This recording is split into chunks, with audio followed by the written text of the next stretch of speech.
यार सैमसंग ने एक ऐसा काम कर दिया जिसकी उम्मीद सैमसंग से कभी भी नहीं थी। यार उन्होंने 2nm चिप फाइनली शोकेस कर दी, दिखा भी दी और 2 महीने बाद वो अपने मोबाइल फोन में लेकर भी आने वाले हैं। मैं बात कर रहा हूँ Exynos 2600 की, जो कि दुनिया का पहला ऐसा कमर्शियली अवेलेबल चिप है जो 2nm की प्रोसेस पे बेस्ड है। इससे पहले जो लेटेस्ट फैब्रिकेशन प्रोसेस पे जो नए प्रोसेसर होते थे वो आपको एप्पल लेकर आता था, चाहे अपने आईफोन में लाए या मैकबुक में लाए या फिर अपनी एप्पल सिलिकॉन को एक नया प्रोडक्ट बनाकर दिखाए। ये चीज आपको एप्पल की तरफ से ही देखने को मिलती थी। लेकिन सैमसंग ने पहली बार एक ऐसा बड़ा डिसीजन लिया जिसके अंदर सैमसंग ने बिल्कुल ही नई प्रोसेस दिखा रहे हो, कटिंग एज टेक्नोलॉजी दिखा रहे हो, जिसके अंदर 2nm बेस्ड Exynos 2600 है जो बेस्ड है सैमसंग की ही गेट ऑल अराउंड प्रोसेस के ऊपर। लेकिन अगर हम बात करें तो सैमसंग के साथ एक प्रॉब्लम भी जुड़ी हुई थी, क्योंकि सैमसंग के Exynos के अंदर अगर हम बात करें तो अक्सर उसके प्रोसेसर के साथ इशू ये रहता था कि यार एक्सेसिव हीटिंग होती है और बैटरी ड्रेन होता है। और ये वाली प्रॉब्लम इतनी ज्यादा बड़ी थी कि इससे Exynos की ब्रांड इमेज को भी काफी ज्यादा डैमेज पहुंचा था, क्योंकि अक्सर लोगों के मन में अब ये सेंटीमेंट बन गया कि Exynos मतलब यार इतना अच्छा प्रोसेसर नहीं है, अगर आपको बेस्ट प्रोसेसर चाहिए तो आपको स्नैपड्रैगन ही देखने को मिलेगा। इवन मीडियाटेक का भी नाम इतना ज्यादा फ्लैगशिप में ज्यादा नहीं चलता, क्योंकि स्नैपड्रैगन की ब्रांडिंग और इमेज काफी ज्यादा प्रीमियम है और प्रीमियम और फ्लैगशिप परफॉर्मेंस के साथ स्नैपड्रैगन को एसोसिएट किया जा सकता है। इसी वजह से सैमसंग ने जब अपने Exynos का S24 आज से तकरीबन 2024 में जब लॉन्च किया था, 2 साल हो जाएंगे, तब वो इतना ज्यादा नहीं चला। लेकिन कुछ ही महीने पहले S24 को रीलॉन्च किया गया इंडिया में स्नैपड्रैगन बेस्ड प्रोसेसर के साथ। और हाँ, जब वो स्नैपड्रैगन बेस्ड प्रोसेसर के साथ आया और उसी के दम पे फोन काफी ज्यादा बिका मार्केट में और लोगों से एक अच्छा रिस्पॉन्स देखने को मिला, तो सैमसंग को ये तो समझ में आ गया कि स्नैपड्रैगन एक बेटर प्रोसेसर है और सैमसंग Exynos रहता है वो अभी उस लेवल पर नहीं आ पाए। लेकिन क्या Exynos 2600 ये चीज यहाँ पे बदल सकता है, इसके बारे में बात करते हैं। सबसे पहले तो बात करते हैं इंटरनल सीपीयू की परफॉर्मेंस कैसी। यार Exynos 2600 आज के समय में 10 कोर के सीपीयू पे बेस्ड है। ये ARM v9.3 आर्किटेक्चर के साथ आता है। 1 प्राइम C1 अल्ट्रा कोर है जिसके अंदर आपको 3.8 गीगाहर्ट्ज की क्लॉक स्पीड है। 3 C1 प्रो परफॉर्मेंस कोर्स है, ये आपको 3.25 गीगाहर्ट्ज की क्लॉक स्पीड पे बेस्ड है। और 6 C1 प्रो एफिशिएंसी कोर्स है जिनके अंदर 2.75 गीगाहर्ट्ज देखने को मिलेगा। इसके साथ ही सीपीयू की जो परफॉर्मेंस है Exynos 2500 के कंपैरिजन में 39% ज्यादा देखने को मिलती है और आपको 2nm की प्रोसेस के कारण बेटर थर्मल एफिशिएंसी भी देखने को मिलती है। और ये सैमसंग वाले अगर क्रैक कर ले तो बहुत बड़ी चीज है, क्योंकि सैमसंग के साथ थर्मल एफिशिएंसी की बहुत बड़ी चीज थी। और हाँ, सैमसंग के साथ थर्मल एफिशिएंसी इसलिए बड़ी चीज थी क्योंकि यहाँ पर यह पता चलता है कि सैमसंग की फाउंड्री ही रिस्पॉन्सिबल थी सैमसंग के अंदर ओवर हीटिंग के लिए। लेकिन 2nm प्रोसेस के लिए उन्होंने अपनी फाउंड्री में भी चेंजेस करे, नई फैब्रिकेशन प्रोसेस भी लेकर आए। तो मेरे हिसाब से आज के समय में हो सकता है कि फाइनली हीट कंट्रोल कर ले, और सैमसंग वाले अगर फाइनली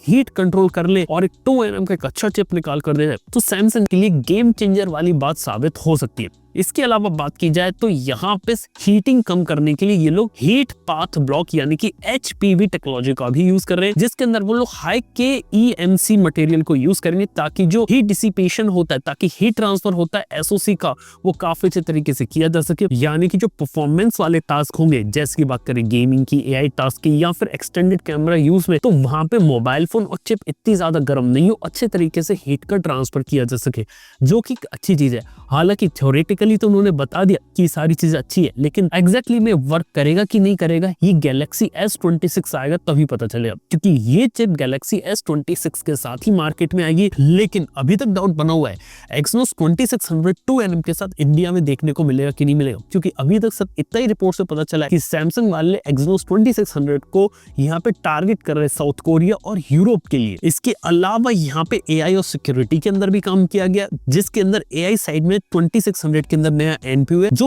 113% बेटर परफॉर्मेंस देगा AI वाले टास्क में एज कंपेयर टू Exynos 2500, जिससे ऑन डिवाइस AI कैपेबिलिटीज और जो नई Galaxy AI आने वाली है उसकी ज्यादा चीजें चिप की लेवल पर ही की जा सके तो वो है, और एफिशिएंट बैकग्राउंड प्रोसेसिंग आपको देखने को मिलेगी। इसके अलावा सिक्योरिटी में भी काम किया गया, जहां पे वर्चुअलाइजेशन बेस्ड प्रोटेक्शन दी जा रही है और यहाँ पर आपको hardware backed hybrid post quantum cryptography देखने को मिल रही है, यानी कि एडवांस सिक्योरिटी फीचर देखने को मिल रहे हैं जो आपके डेटा को चिप लेवल पे सिक्योर रखेंगे और आपके जो एक्सटर्नल सिक्योरिटी थ्रेट्स होते हैं वहां से आपके डिवाइस को बचाएंगे। तो इस तरीके की चीजें और ये थोड़ा सा फ्यूचर प्रूफिंग करा है उन्होंने चिप में। इसके अलावा गेमिंग एक ऐसी चीज थी जहां पे सैमसंग थोड़ा सा मार्क खा रहा था, तो गेमिंग में भी इंप्रूवमेंट लिए जीपीयू में, और सैमसंग वाले अपनी Eclipse 960 जीपीयू को ला रहे जो AMD RDNA की टेक्नोलॉजी पे बेस्ड है। और हाँ, ये AMD के साथ मिलकर बेटर जीपीयू को डिजाइन किया गया है जो Exynos 2500 कंपैरिजन में यहाँ पे 50% हायर रे ट्रेसिंग परफॉर्मेंस देगा, 2x कंप्यूटिंग परफॉर्मेंस देगा एज कम्पेयर टू Exynos 2500, जिससे आपको बेटर इफेक्ट्स देखने को मिलेंगे, रे ट्रेसिंग कैपेबिलिटीज है और ओवरऑल हाई फ्रेम रेट देखने को मिलेंगे गेमिंग है।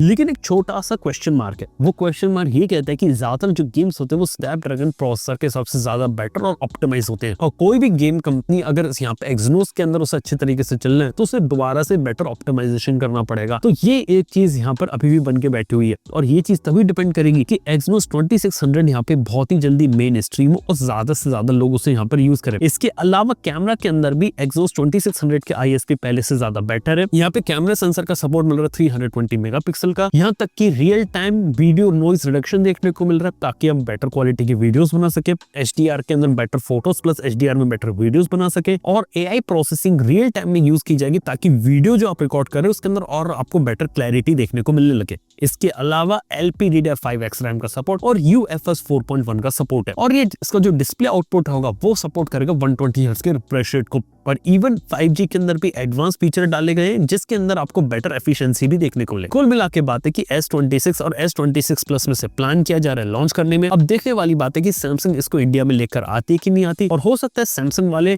स्नैपड्रैगन के पीछे भी जाए, क्योंकि स्नैपड्रैगन की जो डील थी वो इनकी लॉन्ग टर्म तक एक्सटेंड हो गई है। तो डेफिनेटली S26 अल्ट्रा में स्नैपड्रैगन 8 Elite Gen 5 और गैलेक्सी तो एक्सपेक्ट कर ही रहा हूं, जो ओवरक्लॉक स्नैपड्रैगन की प्रीमियम चिप है, जिस कारण से रहेगा कि सैमसंग वालों को ना एक बेटर चिप डालने को मिलेगी S26 अल्ट्रा में, और S26 S26 प्लस जो रहेंगे वहां पे वो अपनी Exynos के ऊपर फोकस कर सकते हैं। लेकिन अब मैं ओवरऑल एक फंडामेंटल प्रॉब्लम के बारे में बात करता हूँ। फंडामेंटल प्रॉब्लम बताऊं क्या, Exynos की ब्रांड इमेज की। Exynos के पुराने प्रोसेसर के साथ लोगों का एक्सपीरियंस इतना खराब है कि आज के समय में Exynos को लोग प्रीमियम में इतना ट्रस्ट नहीं करते। हालांकि कुछ सैमसंग के यूजर को Exynos पसंद आती है, लेकिन वो अपने बजट फोन तक लिमिटेड है। लेकिन एक जब प्राइस पॉइंट जब आप क्रॉस कर दें तब आपको Exynos में ना वैसी परफॉर्मेंस ना वैसी एफिशिएंसी मिलती है, और ये चीज ग्लोबली एक्सेप्टेड है कि यहाँ पे Exynos उतना ज्यादा एफिशिएंट नहीं है। इवन Exynos को सैमसंग सिर्फ इसलिए पुश करता है क्योंकि सैमसंग Exynos को डिजाइन करता है और फैब्रिकेट करता है, यानी कि end to end control Samsung के पास है, जिस वजह से उसे कॉस्ट कम पड़ती है। और हाँ, आज के समय में अगर स्नैपड्रैगन की चिप लेने जाएगा तो स्नैपड्रैगन यानी क्वालकॉम को से ज्यादा पैसा या ज्यादा डॉलर्स पे करने पड़ेंगे, जिस वजह से रॉयल्टी का खर्चा और काफी सारी चीजें।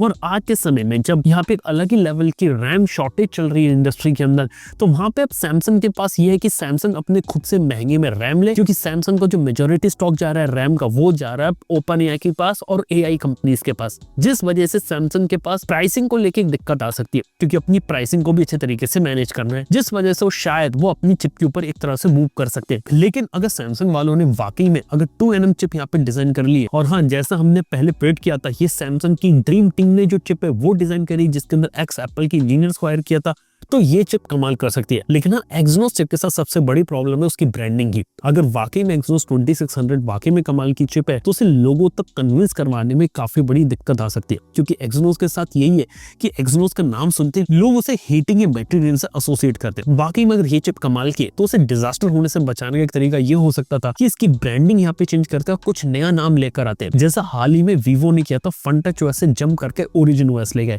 FunTouch OS अच्छे तरीके से चल रहा था, लेकिन बात की जाए तो FunTouch OS से जब अपग्रेड करके Origin OS पे जा रहे थे तो उन्होंने पूरी ब्रांडिंग चेंज करी, तो इसका जो इम्पैक्ट रहता है वो तो यहाँ पे पड़ता है। लेकिन अब देखने वाली बात है कि सैमसंग वाले इसकी ब्रांडिंग तो अब Exynos ही रख रहे हैं, और फ्यूचर में जो Exynos के जो प्रोसेसर्स आएंगे उसके ऊपर भी सैमसंग यहाँ पे काम करता रहेगा। अब देखने वाली बात है क्या जो हीटिंग और थर्मल एफिशिएंसी की प्रॉब्लम थी, तो सैमसंग ने तो बोला कि अभी हमने हीटिंग वगैरह को अच्छे तरीके से मैनेज किया, लेकिन क्या रियल वर्ल्ड में ये मैनेज हुई है कि नहीं, इसके लिए हमें थोड़ा इंतजार करना पड़ेगा। और इवन हमें ये भी इंतजार करना पड़ेगा कि S26, S26 प्लस और S26 अल्ट्रा आपको कब देखने को मिलते हैं, क्योंकि आमतौर पे सैमसंग के S26 सीरीज लॉन्च हो जाती थी जनवरी में, लेकिन जनवरी में इस बार वो सिर्फ अपनी गैलेक्सी AI का एक इवेंट कर रहे हैं और AI के फीचर्स बताएंगे, और हो सकता है वो सारे ज्यादातर फीचर अब वो अपने ऑन डिवाइस चिप के अंदर डाल के दे, यानी कि ऑन डिवाइस ही काम करे। स्नैपड्रैगन का NPU काफी अच्छा है, वो लोग वहां काम करेंगे, और Exynos 2600 में भी NPU को स्टेबल और बेटर बनाया, तो वहां पर वो लोग अपनी ऑन डिवाइस AI के ऊपर अच्छे तरीके से काम करेंगे। लेकिन इसके बाद फरवरी के महीने में S26, S26 प्लस और S26 अल्ट्रा जब लेकर आएंगे तभी एग्जैक्टली में पता चलेगा कि सैमसंग वालों ने यहाँ पे